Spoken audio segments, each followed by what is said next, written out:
pensez-vous du comportement de Pascal sur le camp? Il s'est notamment illustré par un gros coup de gueule contre Jérémy et contre vous. Pour des raisons en apparence futiles. Pour moi, on n'a pas à parler comme ça à des aventuriers.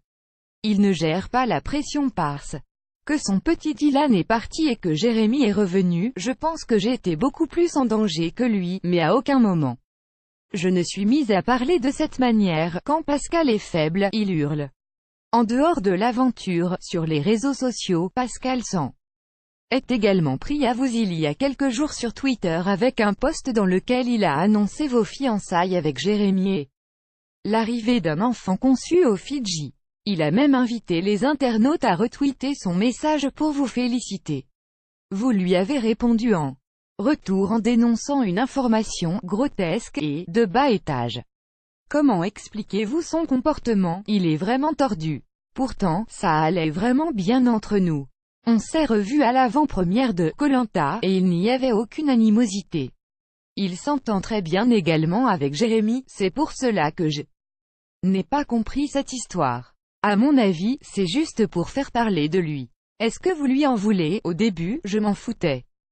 Les rumeurs avec Jérémy, ça fait des plombes que j'entends ça, même depuis ma première aventure. Là où ça m'a touché, c'est quand des amis de mes parents les ont félicités parce qu'ils allaient être grands-parents. Au lieu de me parler de ma victoire sur le parcours du combattant, les gens venaient me féliciter pour ma grossesse. J'ai trouvé ça tellement lourd que je me suis permise de démentir sur Twitter.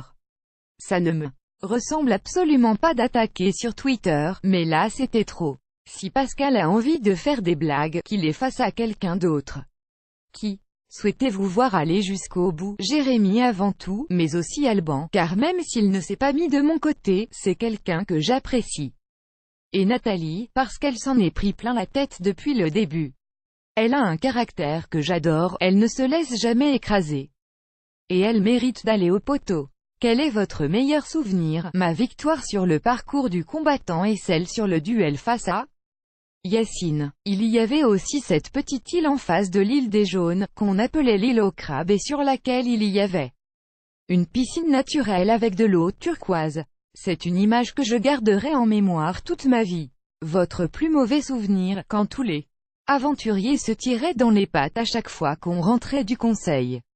Ce n'est pas un mauvais souvenir, je m'en suis remise, mais l'ambiance était très pesante. En tant que championne de wakeboard, poursuivez-vous la compétition? Je pars la semaine prochaine en Coupe du Monde en Jordanie. Après, Jean reprend les championnats de France, d'Europe et du monde qui auront lieu un peu plus tard dans la saison. En parallèle, je poursuis mes études en fac de sport. Vous reverra-t-on prochainement à la télévision? Dès qu'il y aura un nouveau Koh-Lanta All-Star, je serai la première à dire oui, pour en refaire un.